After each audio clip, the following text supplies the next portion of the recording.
tayo na, halina sa presensya ng Diyos. Manalangin makinig, sumamba tayo na, halina sa presensya ng Diyos. Hindi na mamaya kundi ngayon na tayo na. So let's continue this, no? Tingnan po natin yung pong mensahe na nakapaloob dito. Basahin po natin ang sabay-sabay ng malakas at ng meron pong puso at damdamin sa ating pagbabasa. Sabi po sa chapter 7 verse 1, together, let's read 1 to 3. Then it was when the wall was built and I had hung the doors, when the gatekeepers, the singers, and the Levites had been appointed, that I gave the charge of Jerusalem to my brother Hanani, and Hananiah, the leader of the citadel, for he was a faithful man and feared God more than many. And I said to them, do not let the gates of Jerusalem be opened until the sun is hot, and while they stand guard, let them shut and bar the doors, and appoint guards from among the inhabitants of Jerusalem, one at his watch station and another in front of his own house. People loves promotion. Okay? What else? Gusto-gusto ng tao yan. People love celebration. Okay? So maraming mga lugar ngayon, ang tawag po nila, city who doesn't sleep. Sa MOA ngayon, pag pumunta ho kayo, makikita ho natin, ang mga tao po doon, mayroong panggabi. No, may mga nagbabike po doon, yung mga bar, open po yung talagang, meron na po talagang panggabi mga tao nagpupunta sa mga lugar na yun. So ang tao gusto niya ng promotion. Sino ba ayaw ng promotion and celebration?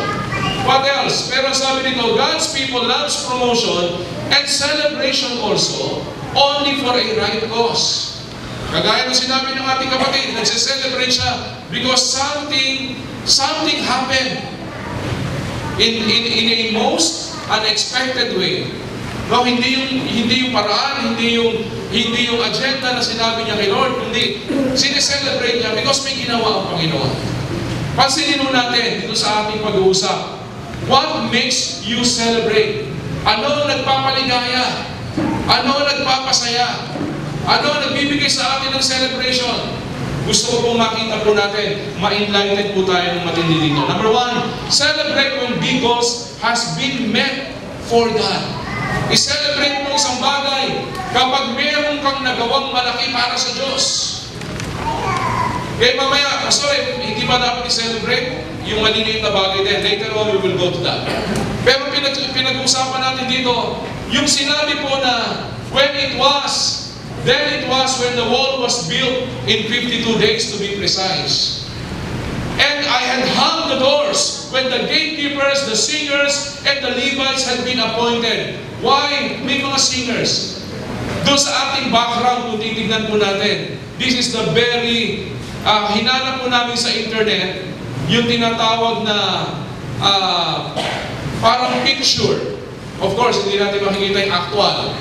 Yung painting type, kung anong klaseng celebration meron sa chapter 7. At ito po yung nakita namin.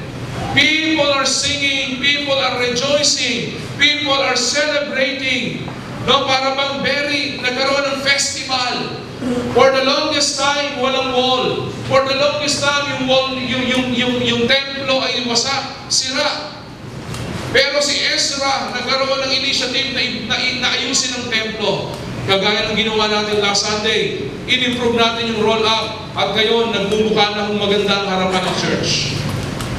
Nagkaroon ng celebration. And after na maitayo ang wall, ang temple, sabi ni Hanani, yung wall ng Jerusalem, wasak naman.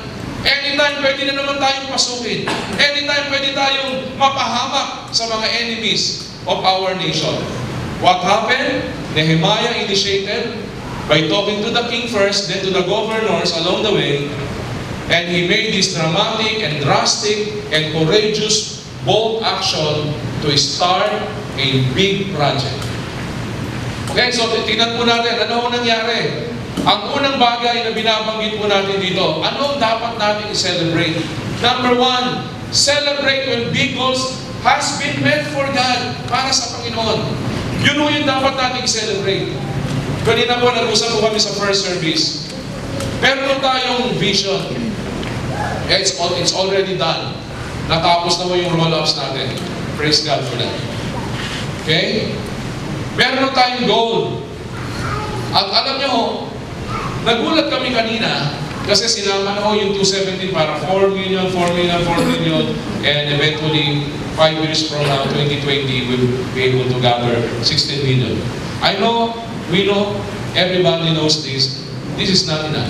Okay? But I believe ang Diyos, hihigitan niya pa.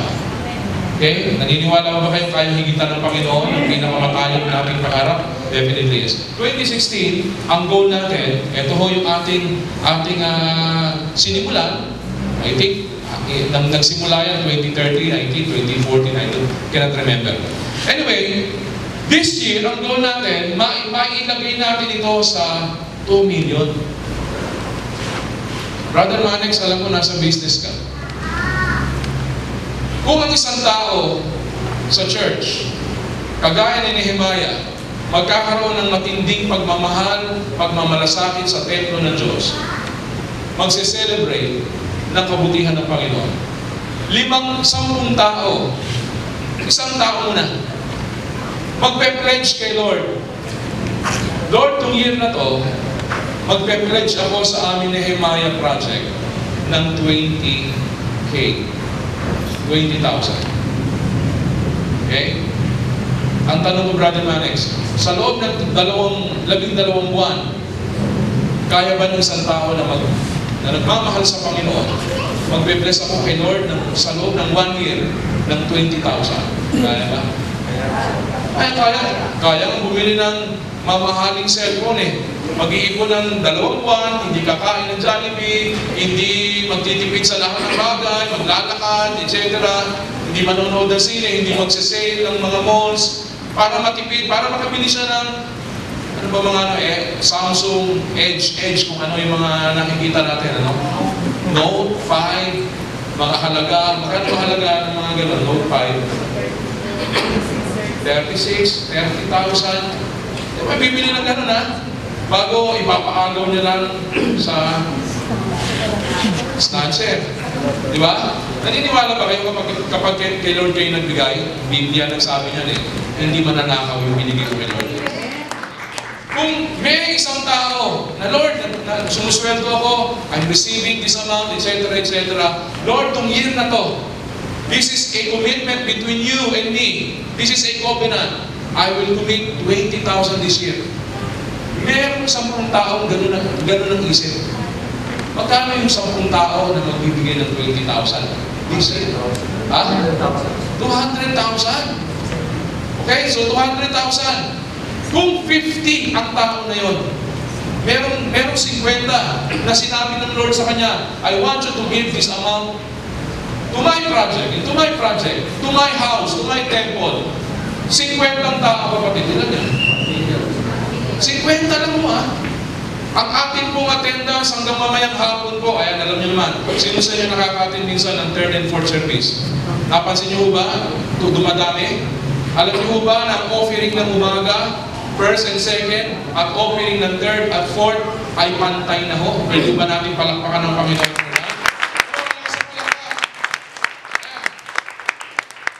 Tama ba? Yung sa finance team, Sister Yosha, tama ba yung offering natin sa hapon na minsan iniiwanan nyo na yung need sa hapon because you are confident enough na ang hapon natin is generous enough and growing, okay, tremendously.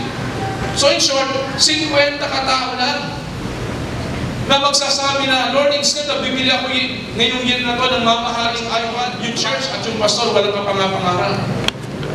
Mga kapatid, isang bagay ho na ipakita ng Panginoon, kapag nagkaisa tayo, ang Diyos ang gagawa upang lalo tayong mamangha sa Kanyang kapangyarihan at sa Kanyang kalakasan.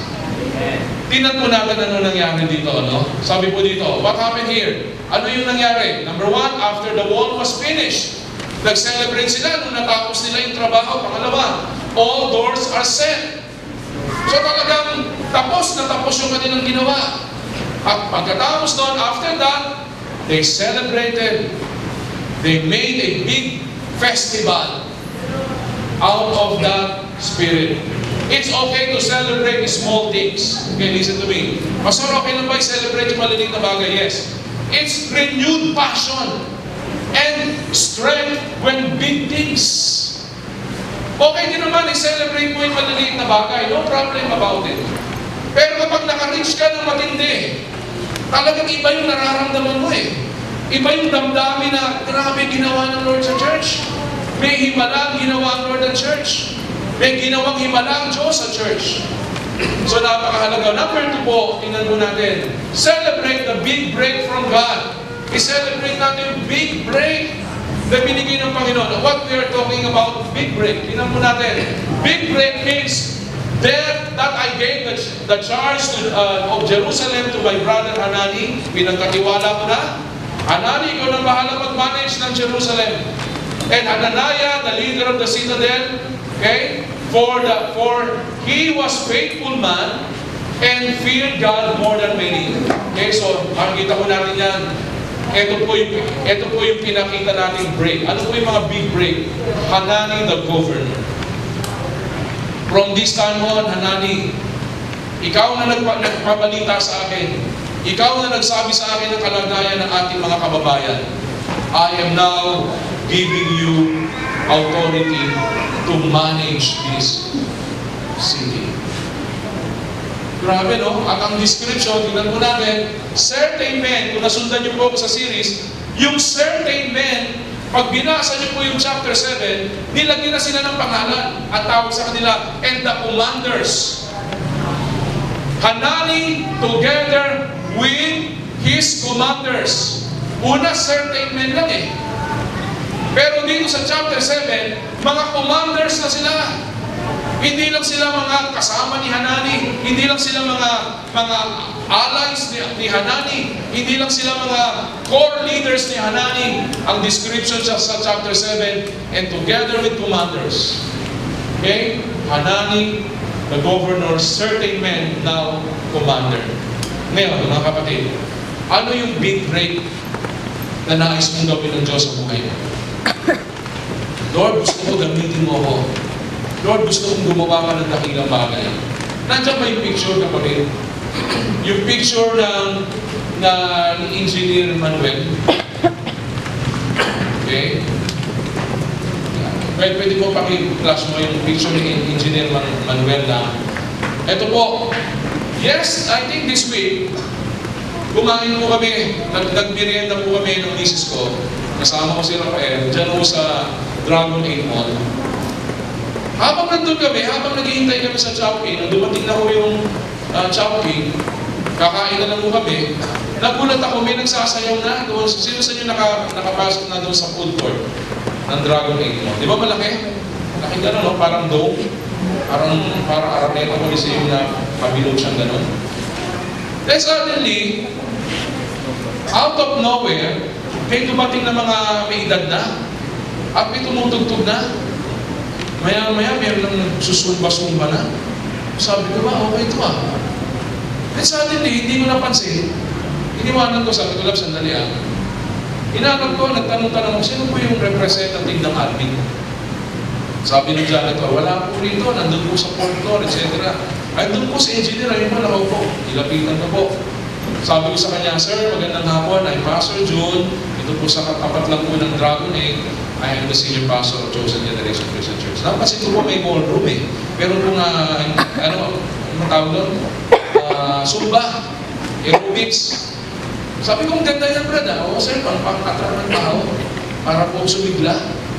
Sabi ko kay engineer, meron kasi akong proposal sa'yo.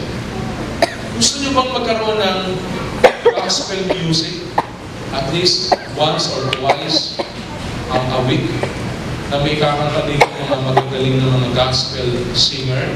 Magdadala kami ng instrument. Sabi ko, sir, maganda yan ah. Kunin mo nga yung number ni Marketing Head. Binigay ko sa akin yung number ni Marketing Head, and the following day, nakipag-appointment ako sa kanya, nag-usap kami. Sabi niya, sulatan mo, pastor. Susuportahan ko, maganda yung idea. Katangi-tangi ka akong Dragon 8. Although Dragon ang pangalan, pero sa loob, gospel singer ang mga kumakanta. Sabi niya, Pastor, sabi ko sa kanya, Brad, katangi-tangi, biruin mo, pagpasok ng tao. Sa 168, wala niyan. Sa Lucky Chinatown, sa Tutuban, wala niyan. Sa Dragon Inn Mall, may mga gospel music. Habang kumakain ng tao kumakanta tayo ng mga, Jesus, I believe in you. Kumakanta tayo ng mga awit papuri sa Panginoon. Lalong i-bless ng Lord. Lalong i-bless ng Lord yung inyong mall. Tuwang-tuwa. Nung nandun ako sa office, gusto ba mag-Bible study tayo nito? Marketing, head. Sabi niya, sige Pastor, pag-usapan po natin yan. Maganda yung idea. 15 minutes lang. Lunch break. Tatawid lang ako, mag-Bible study ako sa inyo once a week. Mga kapatid, binubuksan ng Panginoon yung Dragon Inn. Magugulat na lang kayo pagkain yung minsan dyan. Nandun yung ating worship team, tumutugtog. At may mga lalapit, kapatid, pwede mo mag-request ng my way. Ay, ang alam namin, one way. Kaya mga kapatid, kung sino sa inyo gusto mag-audition, gusto nyo ma-discover kayo, maging mall singer kayo, kausapin nyo lang yung ating worship team. No? Gusto nyo ba si Brother Manex, makita nyo kumakanta doon sa kumakanta? Paborito kita Brother yan, So in short, naniniwala ko, dapat natin i-celebrate kapag tayo po ay ginagamit na ng Panginoon. Dapat talagang i-celebrate kapag nagpapagamit tayo sa Panginoon. Pwede ba natin palakpakan ng Panginoon po? Okay, so number 3, so tingnan po natin. So ipag-pray po natin, under prayer po yan, yung letter gagawin pa lang po natin. Go forward daw sa Makati sa main office nila. Okay? Ano yung basis? Faithful men. Ano yung basis na parang bigyan ka ni Lord ng big break? Na yung buhay mo biglang gamitin ni Lord? Na dati yung buhay mo parang walang direksyon. Yung buhay mo parang meaningless o parang useless. Suddenly naging Hanani the governor ka. From certain men, suddenly naging commanders ka. What a promotion. Faithful men, what else? Fear God, who fear God. Tapat na tao, may takot sa Diyos. What else? Sabi rito, more than most, stand out sa lahat. Katangi-tangi sa karamihan. Okay? So napakaganda ho ng katangian na ito. Faithful men, okay? Fear God, and more than most. Okay, the last point is, celebrate unity and accountability. Pag nakita ko natin itong mga bagay na ito yung naging basis ng kanilang celebration. Meron silang na-accomplish, meron mga promotion, Hanani was promoted. Not only that, nagkaroon ng matinding unity. Later on, makikita nyo sa chapter 8, nagkaroon ng repentance. Chapter 6, nagkaroon ng renewal of loving their neighbors. Marami yung nangyari. But, tingnan mo natin what happened here. Sabi nito, and I said to them, do not let the gates of Jerusalem be open until the sun is hot. And while they stand guard, let them shut and bar the doors, and appoint guards from among the inhabitants of Jerusalem, one at his watch station and another in front of his house. Anong ibig sabihin nito? Tingnan po natin sino-sino po ito. Number 1, gatekeepers. Yung gatekeepers, inutusan ni Nehemiah. Bantayan ninyo, saraduhan nyo yung pinto. What else? Residents. Yung mga nakatira sa loob, magtulong-tulong din kayo. Ano pa? Everyone. Sa mga station, sa mga blocks, kung meron mga block 1, block 2, kagaya na subdivision, magkaroon kayo ng mga leader sa mga blocks. At magkaroon din kayo ng leader sa harapan ng bahay nyo mismo. Grabe ho. Gatekeepers, residents, everyone. I-celebrate mo natin. Ako, tuwa-tuwa po ako last Sunday. It was never planned. It was. To be honest with you, it was never planned.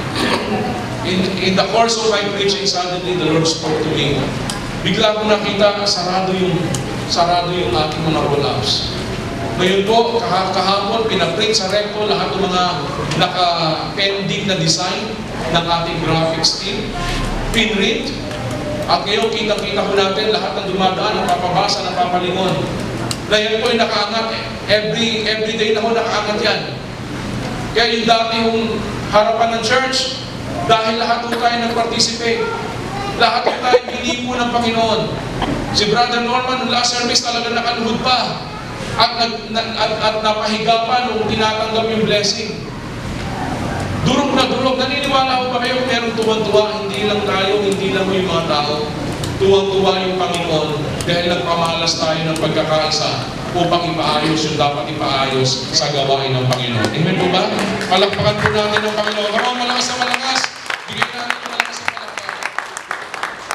And lastly, sabi, the world is celebrating for a worldly cause. The world celebrates for a worldly cause. We are celebrating, we celebrate from kingdom cause. What makes you celebrate?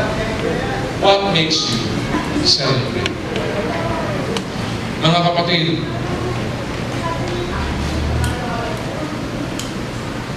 napakadakila po ng Panginoon. Naniniwala mo ba kayo na nagsisimula pa ng Lord sa church? Sino sa inyo naniniwala itong year na to, maraming himala ang gagawin ng Panginoon sa chosen generation this 2016? Kung naniniwala ka, yan ang nararamdaman mo sa espiritu mo, palakpakan mo ng malakas. Come on, if you believe.